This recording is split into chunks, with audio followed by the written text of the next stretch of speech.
أعوذ بالله من الشيطان الرجيم بسم الله الرحمن الرحيم أتأمرون الناس بالبر وتنسون أنفسكم وأنتم تتلون الكتاب أفلا تعقلون واستعينوا بالصبر والصلاة وإنها لكبيرة إلا على الخاشعين الذين يظنون أنهم ملاقو ربهم وأنهم إليه راجعون۔ کیا تم لوگوں کو نیک کاموں کا حکم دیتے ہو اور اپنے آپ کو بھول جاتے ہو جبکہ تم کتاب کی تلاوت کرتے ہو؟ تو کیا تم عقل سے کام نہیں لوگے؟ قوت حاصل کرو صبر اور نماز کے ذریعے سے۔ نماز ایک بڑی بھاری چیز ہے، مگر جن کے دل اللہ کے ڈر سے پگھل گئے، جن کو یہ خیال ہے کہ ان کو اپنے رب سے ملاقات کرنا ہے اور اسی کی طرف ان کو لوٹ کر جانا ہے۔ آدمی اللہ کی کتاب کی تلاوت کے ذریعے سے اپنے بارے میں بہت زیادہ سنجیدہ ہو جاتا ہے۔ قرآن مجید کی تلاوت جو ہے وہ کیسی ہونی چاہیے، قرآن مجید کو کس طرح پڑھنا چاہیے۔ حضرت ابو بکر صدیق رضی اللہ عنہ جب لوگوں نے صحابہ کو بہت زیادہ پریشان کیا مکے میں، تو اللہ کے رسول صلی اللہ علیہ وسلم نے حبشہ کی طرف ہجرت کرنے کا حکم دیا کہ وہاں جاؤ، وہاں کے بادشاہ جو ہے اہل کتاب ہے اور سنجیدہ آدمی ہے، تو وہاں جا کے رہ سکتے ہیں جن کو جانا ہے۔ تو کئی لوگوں نے ہجرت کی وہاں پہ۔ حضرت ابو بکر رضی اللہ عنہ بھی اس درمیان میں جو ہے نکلے، تو ایک شخص ابن الدغن نام، اس کا نام تاریخ میں لکھا ہے، تو انہوں نے دیکھا کہ ابو بکر صدیق رضی اللہ عنہ اپنا سامان وغیرہ باندھ کر کے ایک جگہ نکلے ہوئے۔ ابو بکر کہاں جا رہے ہو؟ تو لیکن مکے والے لوگ جو ہے مجھے اللہ کے دین پہ عمل کرنے نہیں دیتے ہیں، پریشان کر رہے ہیں، تو میں نے سوچا کہ میں مکہ چھوڑ دوں۔ تو انہوں نے کہا کہ آپ جیسا شریف آدمی، آپ جیسا سنجیدہ آدمی، کمیونٹی کا رسپیکٹڈ پرسن، اگر ایسے لوگ اگر ہمارا شہر چھوڑ کے جائیں گے تو کیا پھر شریر اور اوباش قسم کے لوگ ہی ہمارے شہر میں رہیں گے؟ ایسا نہ کرو، تم یہیں رہو گے۔ تو چونکہ وہ ایک قبائلی نظام تھا اس وقت، اگر کسی کو کسی کی سیکورٹی مل جاتی، امان مل جاتی کہ یہ میری امان میں ہے، تو پھر باقی لوگ اس سے الجھتے نہیں تھے۔ تو حضرت ابو بکر رضی اللہ عنہ کو انہوں نے اس نے کہا کہ تم میری سیکورٹی میں رہو، تو آ گئے میرے مکان میں رہو۔ تو مکے کے لوگوں نے ابن الدغن سے کہا کہ دو شرطوں پر ابو بکر کو تم اپنی امان میں رکھ سکتے ہو رضی اللہ عنہ۔ دو کنڈیشنز ہیں۔ کیا؟ نمبر 1، قرآن مجید کی تلاوت آہستہ کرے، اور دوسرا نماز جو ہے وہ دکھا کر نہ پڑھے، چھپا کر نماز پڑھے اندر۔ تو بات اصل یہ کرنی ہے تلاوت قرآن کس کو کہتے ہیں۔ یہ حضرت ابو بکر رضی اللہ عنہ کی تلاوت کیا کون سی تلاوت تھی کہ جو پورے مکے کو اس سے جو ہے آبجیکشن تھا، پورے مکے کی جو چودراہٹ تھی، جو مکے کے جو کیا کہیں گے اس کو بڑے بڑے لوگ تھے جن کی چودراہٹ اور جن کی گویا کہ سرداری چل رہی تھی، وہ ڈر رہے تھے اور انہیں آبجیکشن تھا حضرت ابو بکر رضی اللہ عنہ کی قرآن مجید کے پڑھنے سے، یہ کیا پڑھنا تھا یہ؟ تو وہ بات اس وقت سمجھ میں آتی ہے جب اللہ کے رسول صلی اللہ علیہ وسلم نے اپنی بیماری کے ایام میں عائشہ سے کہا کہ ابو کو کہو تمہارے نماز پڑھانے کے لیے، صحابہ کو کہا ابو بکر کو نماز پڑھانے کے لیے رضی اللہ عنہ۔ تو حضرت عائشہ رضی اللہ عنہ نے فرمایا اے اللہ کے رسول، ابو کے علاوہ کسی اور کو نماز پڑھانے کا حکم دیجیے، ابو نماز نہیں پڑھا سکتے، ایسے نہیں پڑھا سکتے، کیوں نہیں پڑھا سکتے؟ تو حضرت عائشہ رضی اللہ عنہ نے فرمایا ابو جو ہے قرآن مجید کی ایک آیت بھی بغیر روئے کے نہیں پڑھتے ہیں۔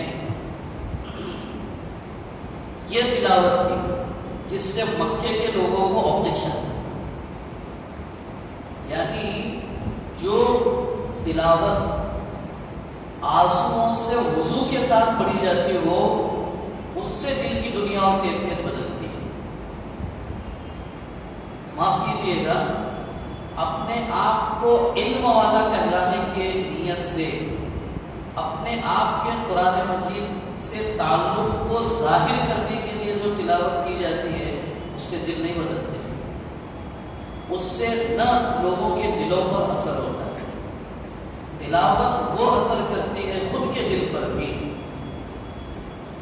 اور لوگوں کو بتانے پر بھی، جس تلاوت کے ساتھ پگھلے ہوئے دل کے آنسو نکل رہے۔ اللہ تعالیٰ نے جو آگے جو بات بیان کروائی کہ نماز اور صبر یہ بڑی عظیم چیز ہے، لیکن جن کے دل اللہ کے ڈر سے، مولانا طارق صاحب نے ترجمہ کیا ہے، ان کے دل پگھل گئے۔ اب کس کے دل پگھلے ہوئے ہیں کیسے سمجھا جائے گا؟ اس کے سمٹم کیا ہے؟ جس کی آنکھ سے اللہ کی یاد میں آنسو نکلے، سمجھ لیجیے اس کا دل اللہ کے ڈر اور محبت میں پگھلا ہوا ہے۔ بہت سی مرتبہ ہمارے آنکھوں سے آنسو نکلتے ہیں، ماں کے آنکھوں میں آنسو آتے ہیں بیٹی کی جدائی میں، والد کی آنکھ میں آنسو ہے بیٹے کی بیماری کی وجہ سے، مختلف طریقے سے۔ کبھی اللہ تبارک و تعالیٰ کی آیتیں پڑھے ہوں اور ہمارے آنکھ سے آنسو جاری ہو رہے ہوں۔ یہ نماز میں ہم لوگ پڑھ رہے ہیں سبحان ربی الاعلی، کیا اس اللہ کی عظمت سے کبھی ایک سبحان ربی الاعلی پہ ہمارے آنکھ سے آنسو نکلا؟ اگر نکلا تو واقعاً اللہ کے فضل اور نعمت کی بات ہے، اور اگر نہیں تو ہمارے دل ابھی بھی ویسے ہی سخت پتھر کی طرح ہے، بس ایک روٹین چل رہی ہے، ایک فارم ہے جو ہم اس کو ادا کریں۔ یہ ہے وَأَنْتُمْ تَتْلُونَ الْكِتَابَ، جب کہ تم کتاب کو پڑھتے ہو تو آدمی اپنے سلسلے میں سنجیدہ اس وقت ہوگا جب وہ اس طرح پڑھے کہ اس کی تلاوت اس کو اللہ سے جوڑنے والی بات، اپنے آپ کے علم کے اضافے کی وجہ سے لوگوں کے سامنے اپنے آپ کو بڑا علم والا کہلانے کے لیے اس کی تلاوت نہیں ہوتی، اس کی تلاوت ہوتی ہے اللہ سے اپنے کنیکشن کو جوائنٹ کرنے کے لیے، جوڑنے کے لیے۔ وَأَنْتُمْ تَتْلُونَ، آگے اللہ تعالیٰ نے فرمایا صبر اور نماز کے ذریعے سے قوت حاصل کرو، نماز کے ذریعے سے قوت حاصل کرو۔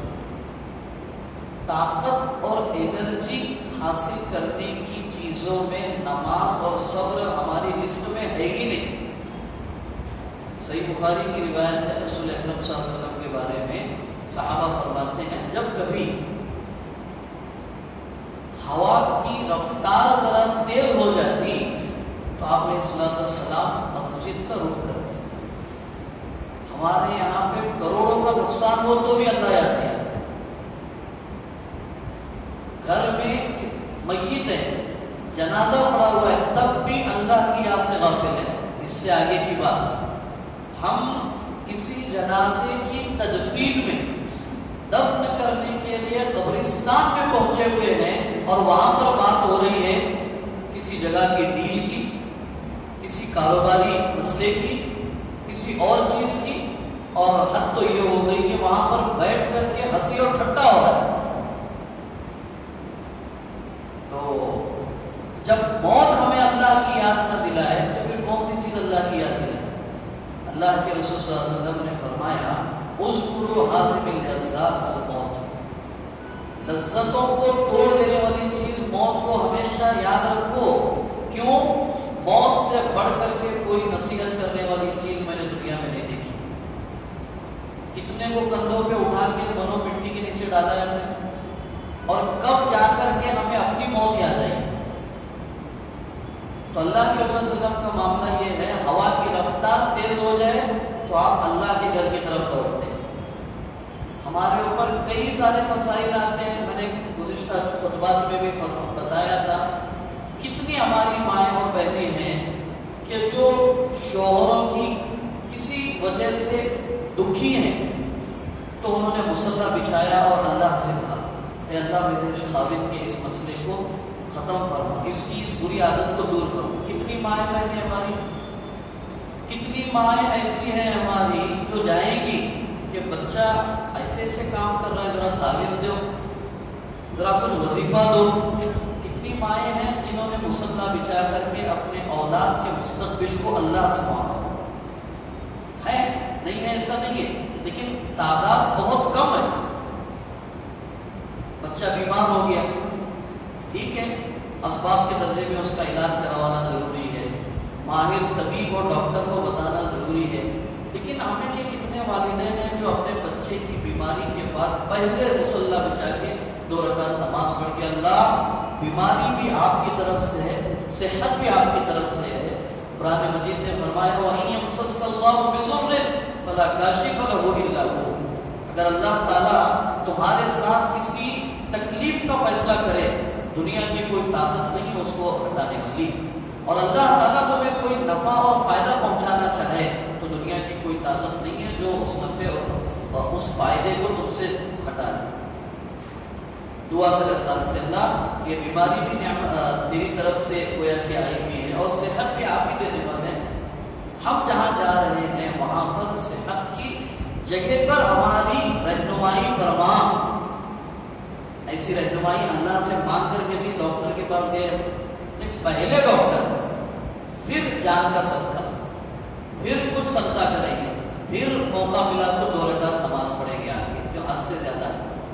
استعینوا بالصبر والصلاۃ، نماز کے ذریعے سے مدد حاصل کرو اور صبر کے ذریعے۔ صبر کیا ہے؟ گزشتہ کل بھی بتایا تھا، صبر کیا ہے؟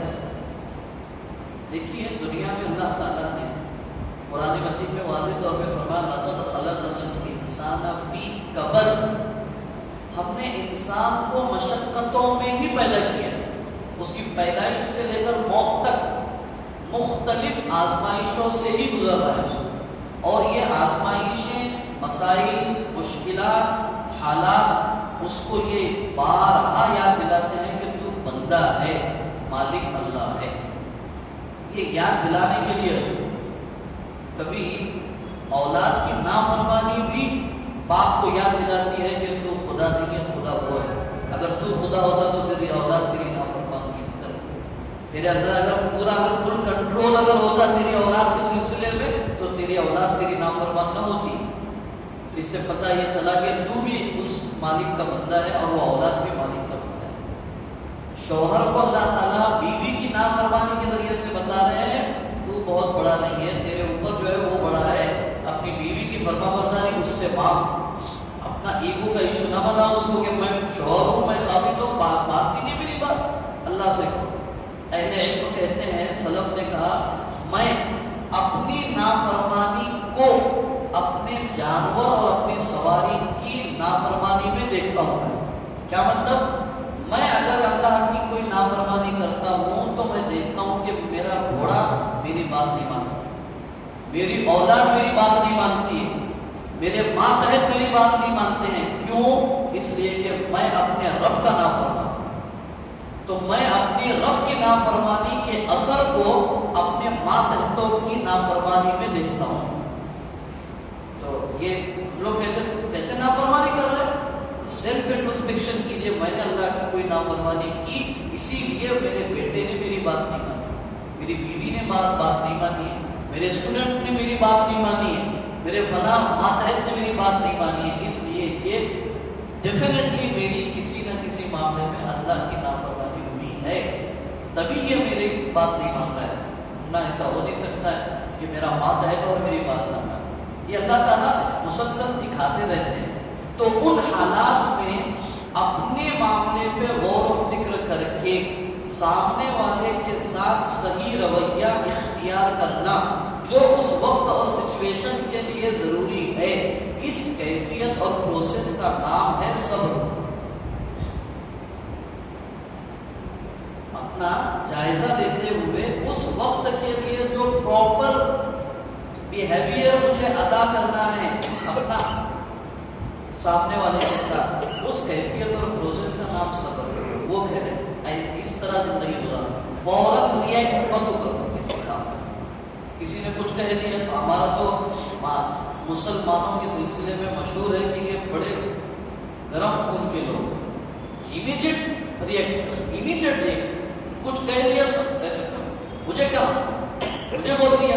یہ معاملہ گھر سے لے کر کے پورا بڑے سے بڑے دیندار اہل علم سب لوگ اس میں پہ امیڈیٹ ریئیکٹ نہ کر کے پراپر ریئیکشن دینا جو اس وقت کے لیے اور اس شخص کے لیے ضروری ہے، اس پروسیس اور کیفیت کا نام صبر ہے۔ وہ صبر کرو۔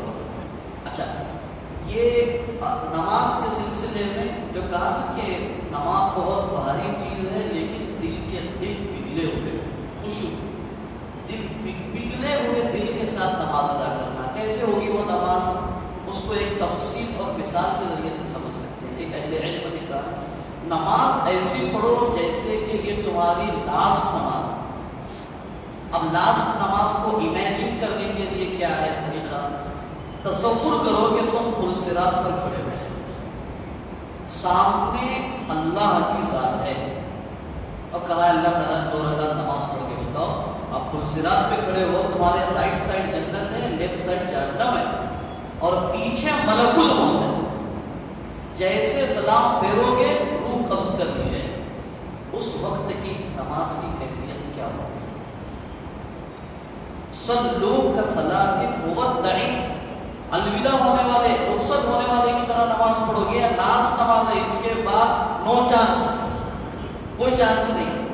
کہتے ہیں پھانسی دینے سے پہلے آخری خواہش کیا ہے؟ آخری نماز، اس طرح نماز تو خشوع اور خضوع پیدا ہوگا، اور قرآن مجید میں اور نماز میں جو پڑھی جانے والی چیزیں ہیں اس کے معانی اور مفاہیم پہ غور و تدبر کے ساتھ۔ یہ کیفیت کیسے پیدا ہوگی؟ 2 وجہ سے پیدا ہوگی۔ نمبر 1، مجھے اس نماز کے ساتھ اللہ کے سامنے حاضر ہونا ہے۔ ابھی میں نے عشاء کی نماز پڑھی، اس نماز کے ساتھ مجھے اللہ کے سامنے حاضر ہونا ہے اور بتانا ہے کہ یہ نماز میں نے خالص تیرے لیے پڑھی تھی۔ کس کو بتانا ہے؟ انہ علیم بذات الصدور، جو آپ کے دل کے خیالات کو بھی جانتا ہے، اس کو بتانا ہے۔ جھوٹ نہیں چلے گا وہاں، زبان کی لفاظی نہیں چلے گی وہاں۔ ملاقات ربہم وانہم الیہ راجعون، جن کو اللہ سے ملنے اور اللہ کی طرف لوٹنے کا یقین ہے، انہی کو وہ تلاوت نصیب ہوگی جس کے ذریعے سے آنکھ میں آنسو بہتے ہوں، وہ نماز نصیب ہوگی جس کے ذریعے سے ان کے دل پگھلے ہوئے ہوں گے، اور وہ صبر نصیب ہوگا کہ جو اپنی انانیت کو بازو میں رکھتے ہوئے تواضع اور انکساری کے ساتھ لوگوں کے احترام کے ساتھ زندگی گزارنے والے بنیں گے۔ یہ ساری چیزیں اللہ سے ملاقات کا یقین اور اللہ کے پاس مجھے کھڑا ہو کر اپنی زندگی کا حساب دینا ہے۔ رسول اکرم صلی اللہ علیہ وسلم نے حدیث میں فرمایا ایک مرتبہ صحابہ سے، تم میں کا کوئی بندہ صرف اپنے عمل کی بیس اور بنیاد پر جنت میں نہیں جائے گا۔ صحابہ نے فرمایا انت یا رسول اللہ، بہت بڑا سوال تھا، کیا آپ بھی اے اللہ کے رسول صرف اپنے عمل کی بنیاد پر جنت میں نہیں جائیں؟ نعم انا ایضا، ہاں میں محمد رسول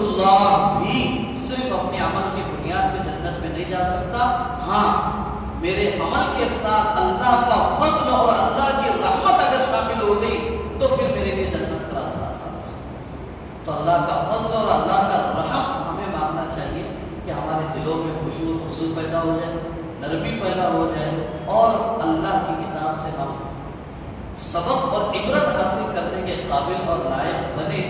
ایسا رحم اور اللہ کا فضل اللہ سے مانگتے ہوئے ہمیں اپنے آپ کی زندگی گزارنی چاہیے۔ اللہ پاک آپ کو مجھے اس کیفیت کے ساتھ زندگی گزارنے کی توفیق عطا فرمائے۔ سبحان اللہ و بحمدہ، اشہد ان لا الہ الا انت، استغفرک۔